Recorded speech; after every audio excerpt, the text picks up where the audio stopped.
Would you please stand, and as we join together, let us sing hymn number 657, This is the Day.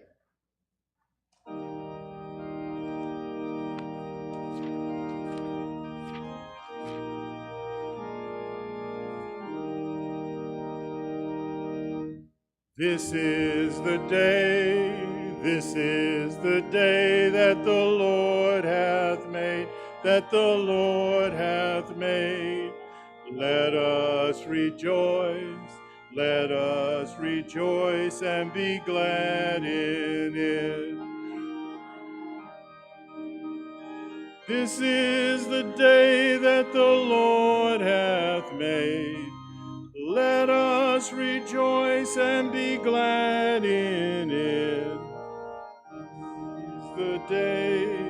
This is the day that the Lord hath made. Please be seated. Once again, I'd like to share with you, for those of you here who are in the sanctuary and for those that are joining us via the internet, if there's a favorite hymn that you would like us to sing at some point during the worship service, please email it to the church office and we'll arrange to include it in the worship service as time goes on. I'd also like to remind you of what we wrote in the newsletter, that we are collecting items for Must Ministries. Those would be toiletry items like toothpaste and toothbrushes, and the list is in the newsletter. And if you choose not to go out to the dollar store or someplace and buy those items, please feel free to write a check and we'll make sure that we go and get enough to do that. Our objective is to do 50 of these kits, and they are to help people who are really, really in need. Next Sunday, we have our choir, so if you're interested in coming and singing with us, show up an hour early and we'll pick something nice and get together and sing that as we worship together for an anthem. Are there any other announcements that I need to make? Then let us join together in our call to worship. The grace of our Lord Jesus Christ be with you.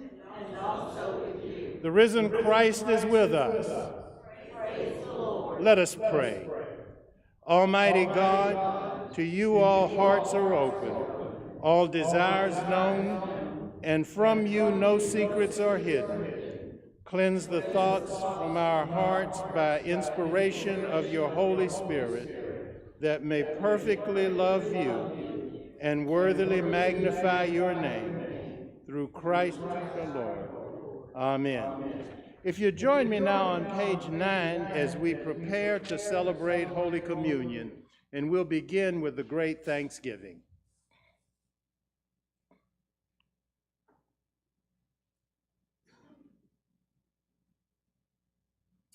The Lord be with you. And also with you. Lift up your hearts. We lift them up to the Lord. Let us give thanks to the Lord our God. It is right to give God thanks and praise. It is right and a good and joyful thing, always and everywhere, to give thanks to you, Father Almighty, creator of heaven and earth. You formed us in your image and breathed into us the breath of life. When we turned away and our love failed, your love remained steadfast. You delivered us from captivity, made covenant to be our sovereign God, and spoke to us through your prophets. And so, with your people on earth and all the company of heaven, we praise your name and join their unending hymn. Holy, holy, holy Lord, God of power and might. Heaven and earth are full of your glory. Hosanna in the highest. Blessed is he who comes in the name of the Lord. Hosanna in the highest. Holy are you, and blessed is your Son, Jesus Christ. Your Spirit anointed him to preach good news to the poor, to proclaim release to the captives, and recovering of sight to the blind, to set at liberty those who are oppressed, and to announce that the time had come when you would save your people. He healed the sick, fed the hungry, and ate with sinners. By the baptism of his suffering, death, and resurrection, you gave birth to your church, delivered us from slavery to sin and death, and made with us a new covenant by water and the Spirit. When the Lord Jesus ascended, he promised to be with us always in the power of your word and Holy Spirit. On the night in which he gave himself up for us, he took bread, gave thanks to you, broke the bread, gave it to his disciples, and said, "Take, eat. This is my body which is given for you. Do this in remembrance of me." When the supper was over, he took the cup, gave thanks to you, gave it to his disciples, and said, "Drink from this, all of you. This is my blood of the new covenant, poured out for you and for many for the forgiveness of sins. Do this as often as you drink it in remembrance of me. And so, in remembrance of these your mighty acts in Jesus Christ, we offer ourselves in praise and thanksgiving as a holy and living sacrifice, in union with Christ's offering for us, as we proclaim the mystery of faith. Christ is died, Christ is risen, Christ will come again. Let us pray.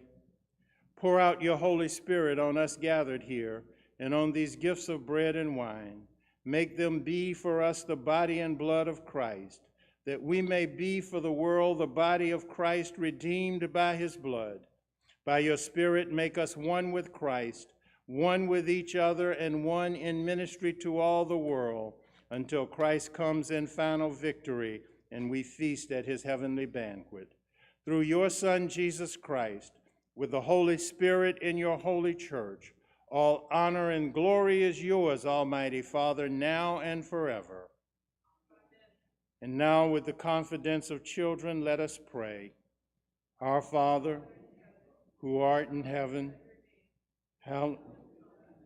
your will be done on earth as it is in heaven. Give us today our daily bread. Forgive us our sins, as we forgive those who sin against us. Save us from the time of trial, and deliver us from evil. For the kingdom, the power, and the glory are yours, now and forever. Amen. Because there is one loaf, we who are many are one body, for we all partake of the one loaf. The bread which we break is a sharing in the body of Christ. The cup over which we give thanks is a sharing in the blood of Christ. My brothers and sisters, this is the body of Christ given for you. Feast on him in your heart by faith and with thanksgiving.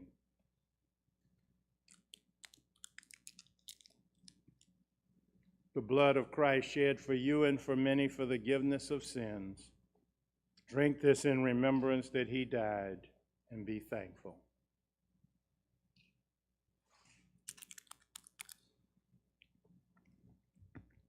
Once again, let us pray together.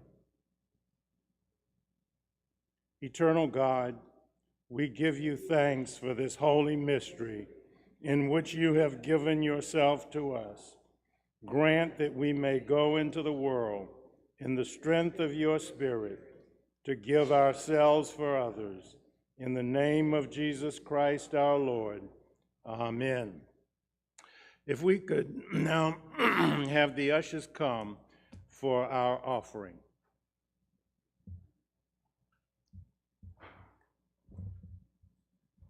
This morning I chose to use the longer ritual or liturgy for Holy Communion because we don't ever want it to become common. Let us pray. Lord God, we give to you today. We give back out of that which you have lavished upon us. And we give it that someone might be fed, not just physically but spiritually. We give it that someone might be clothed, not just physically, but that they might put on Christ. And Lord, we give it that someone might come into an encounter with the risen Christ and be filled with your Holy Spirit. We pray these things in Christ's name. Amen.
you'd please remain standing and let us sing together our hymn number 374, Standing on the Promises.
Please be seated.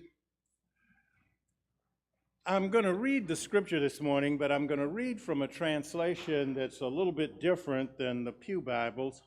And I'll be reading for your consideration from Romans, the 4th chapter, the 13th through the 17th verses, and then 2 Corinthians chapter 4, the 7th through the 15th verses. And I want you to hear what Paul writes to these two different churches. For the promise that he would be the heir of the world was not Abraham or to his seed through the law given, but through the righteousness of faith. For if those who are the law are heirs, faith is made void and the promise made of no effect, because the law brings about wrath. For where there is no law, there is no transgression. Therefore, It is of faith that it might be according to grace, so that the promise might be sure to all the seed, not only to those who are of the law, but also to those who are of the faith of Abraham, who is the father of us all. As it is written, I have made you a father of many nations, in the presence of him who he believed, God who gives life to the dead and calls those things which do not exist as though they did. And then from the second letter to the church at Corinth, we find these words.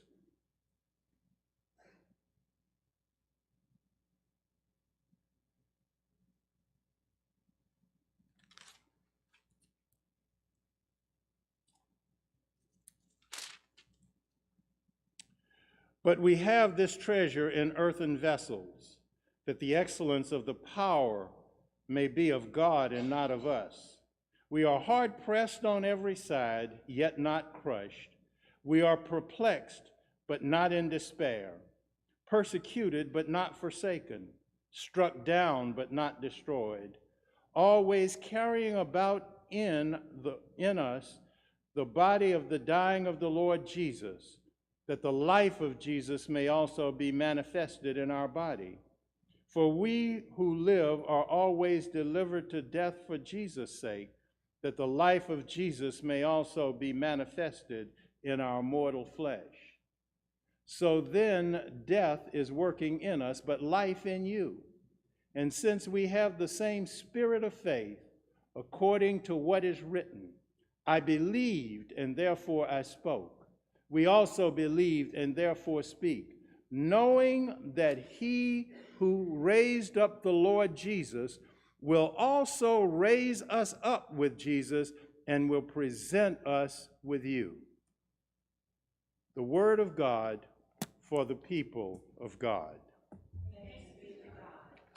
I need to share with you that as I read these passages of Scripture that we shared this morning, several pictures came to my mind. In my mind's eye, I saw the redwoods of California and the Grand Canyon of Arizona. More recently, as I thought about this, a glacier that Mary and I saw as we sailed through the Prince Christian Sound in Greenland came to mind. What each of these have in common is that whatever my expectation was of these things, whatever my imagination brought to mind, couldn't conceive of the enormity of these things. As I stood on the deck of my ship in the Prince William Sound, the Prince Christian Sound, I watched another ship begin to sail toward the glacier. It was a 2,000-passenger ship. And the closer it got to the glacier, the smaller it appeared to be, until it was just a small dot against the face of a massive glacier. With respect to the redwood trees, my imagination couldn't conceive a tree the height of a 30-story building or greater than the length of a football field. And then there's the Grand Canyon. All I could imagine of it until I saw it was a huge hole in the ground.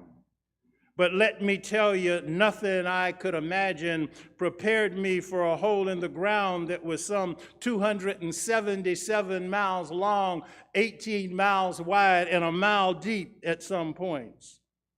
All of these things were beyond my imagination. Perhaps some of you have had similar experiences.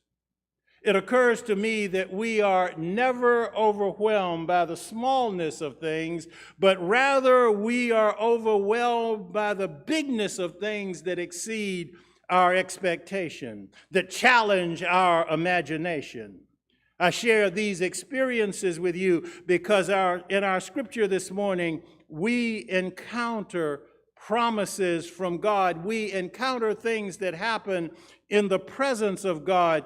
And I believe that the enormity of these things that I've made reference to are a good metaphor for the enormity of the promises that God makes to us, the promises of God's presence, the promises of Him being with us.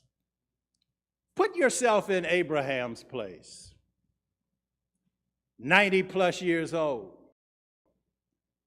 Your wife is 80 plus years old and barren. And God tells you that she's going to be a mother and you're going to be a father. My.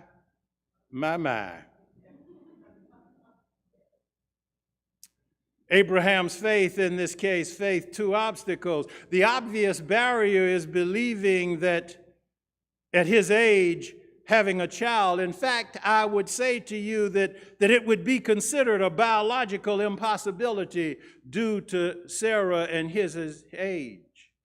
The less obvious obstacle was the staggering nature of the promise. That is a promise that was so wonderful it was beyond imagination. It was too good to be true.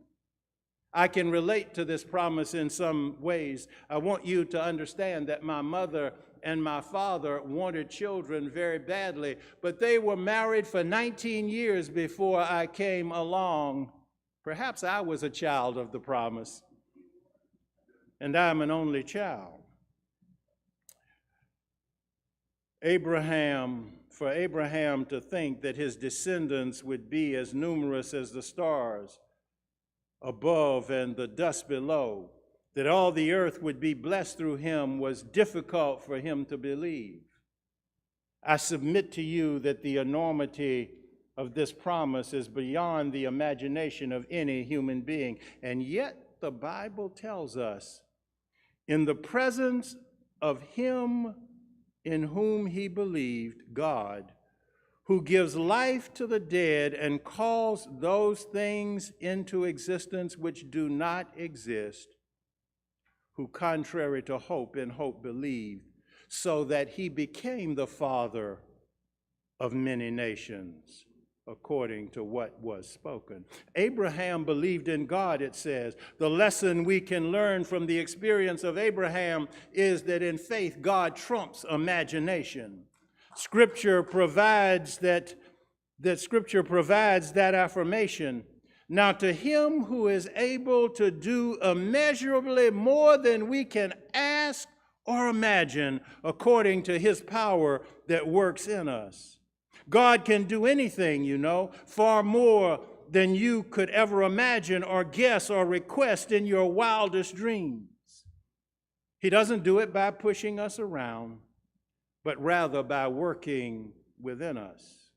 His Spirit deeply and gently within us. Glory to God and glory to the church. Glory to God and the Messiah. Glory to Jesus. Glory down all generations and glory through the millennia.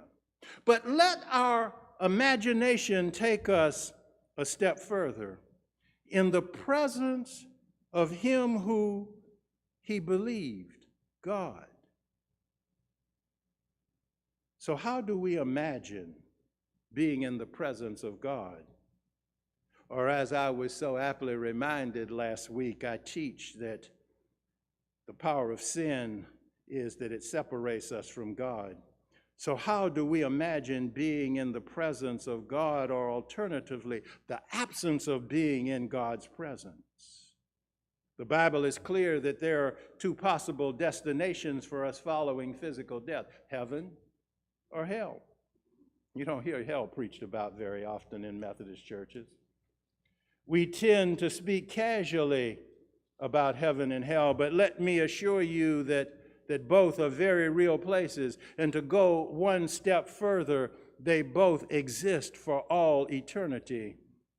Let me also remind you that there will come a time when Jesus returns and we will all be raised to spend eternity in one of these places or the other. Last week I talked about sin, and a simple way to define sin is the act of going against God and God's ways. It makes sense to me that when we are going against something, we separate ourselves from it. By definition, then, sin separates us from God. But God offers us an answer to sin, and that is through accepting Jesus Christ as Lord and Savior. Here is another one of those promises of which I speak. The wages of sin is death, but the gift of God is eternal life in Christ Jesus our Lord. And you know, one of the things that I like to say is that there are only two things you can do with a gift. You can accept it, or you can reject it. You can't buy it, you can't earn it, you can accept it, or you can reject it. And so it is with the grace of God that covers sin. You can accept it or you can reject it. For those who accept the gift of God's grace through Jesus, death means, for those who refuse to accept the gift of God's grace through Jesus Christ, death means to live in everlasting punishment. Here's how the Bible describes it. And I want you to listen carefully to these words. In flaming fire, taking vengeance on those who do not know God and on those who do not obey the gospel of our Lord Jesus Christ. These shall be punished with everlasting destruction from the presence of the Lord and from the glory of his power. I hope you heard it. Punished with everlasting destruction from the presence of the Lord and the glory of his power. Not my words, God's words. Let us imagine what it would be like to be removed from God's presence eternally. You see, when you accepted Jesus as Lord and Savior, something amazing happened. Something beyond any imagination humanly possible. Consider that you became a temple. You became a temple of God's Holy Spirit. You were justified, made righteous in the sight of Almighty God. And the fruit of the Spirit comes with that justification. You have the Holy Spirit and you have love. You have the Holy Spirit and you have joy. You have peace, forbearance, kindness, goodness, faithfulness, gentleness, and self-control all come with the indwelling of God's Holy Spirit. And we live today in a world where we experience a modicum, we experience marginally of this fruit. In our Christian family, like the family here at Sardis, we know what it is to experience the fruit of God's Spirit, love, joy, peace, and the other parts of what the Holy Spirit brings.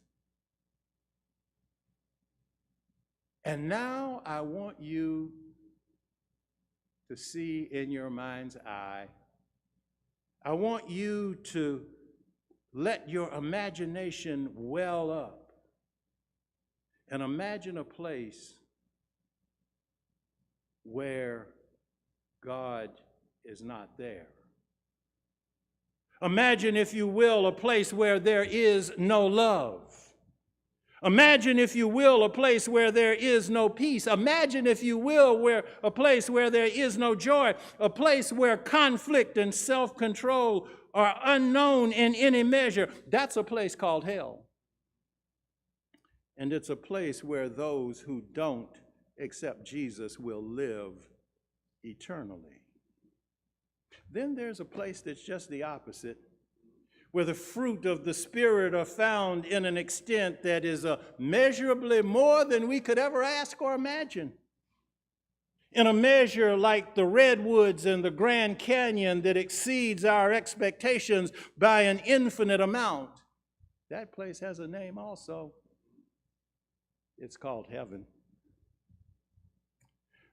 One place where all are removed from God's place, and the other where there's a great multitude that no one can count, from every nation, tribe, people, and language, standing before the throne and before the Lamb, wearing white robes and holding palm branches in their hand.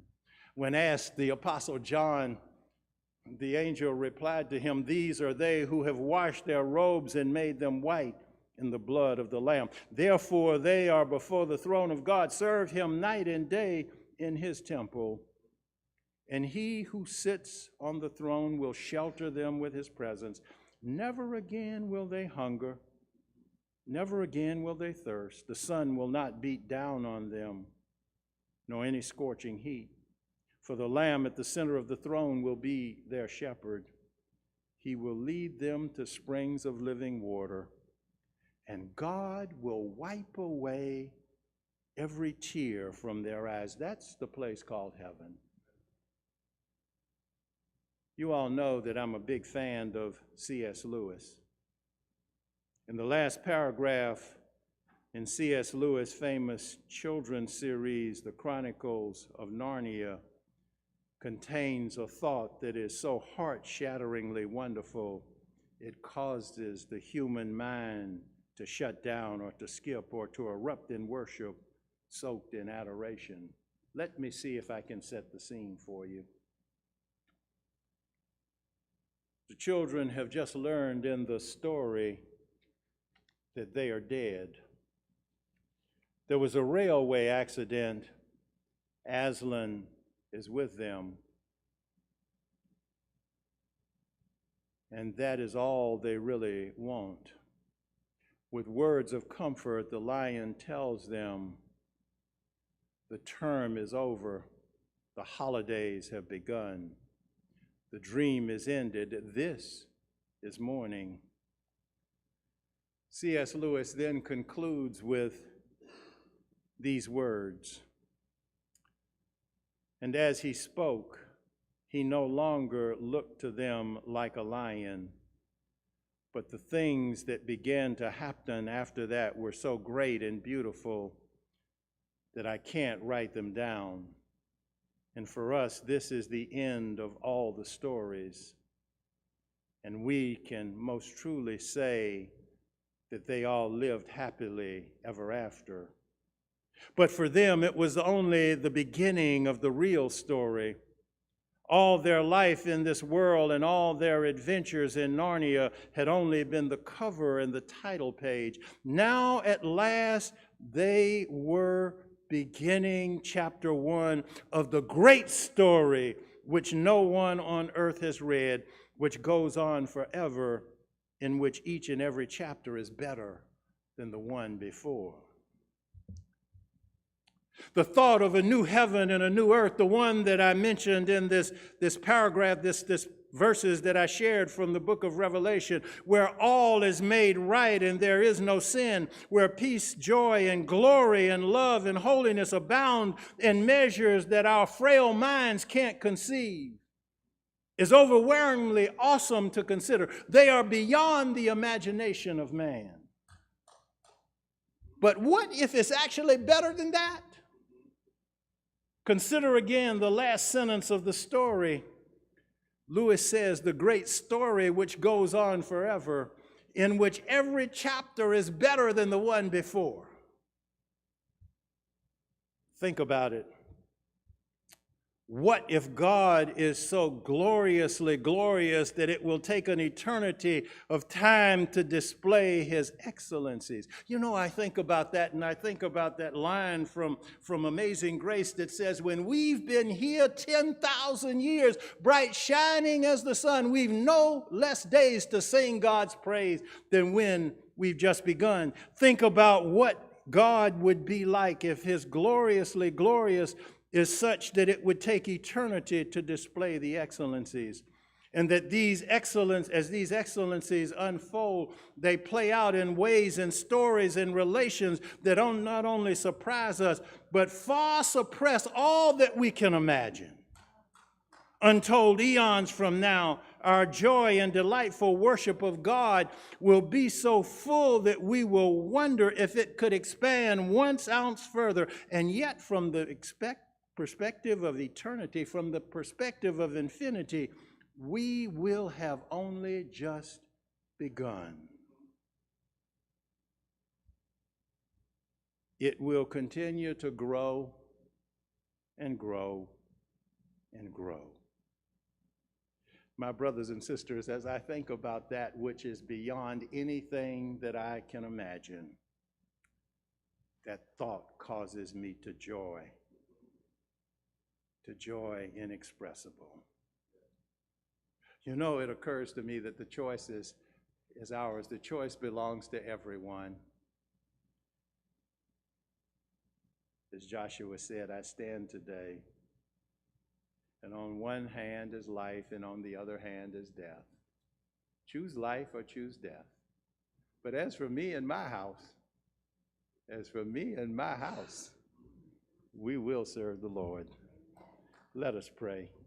Most gracious and eternal God, we thank you for the gift of imagination, but we thank you even more that what you offer is beyond what we could ever ask or imagine. Lord, that what you offer is beyond the imagination of any human being. And we pray these things in Christ's name. And God's children said, amen. Let us stand now and sing together hymn number 701. I think it's appropriate, When We All Get to Heaven.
And now to him who is able to prevent you from falling, to him who is able to present you spotless before the throne of Almighty God, may his peace, his power, in the sweet communion of his Holy Spirit rest, rule, and abide with us both now and forever.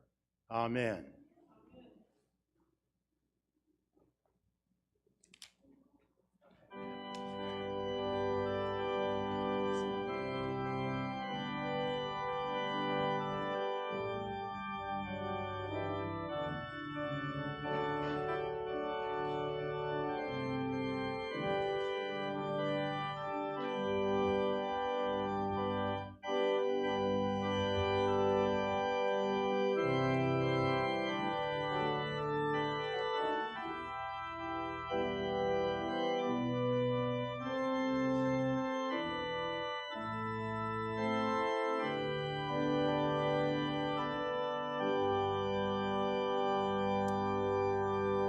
I need to tell you that the song that Jonathan picked for the post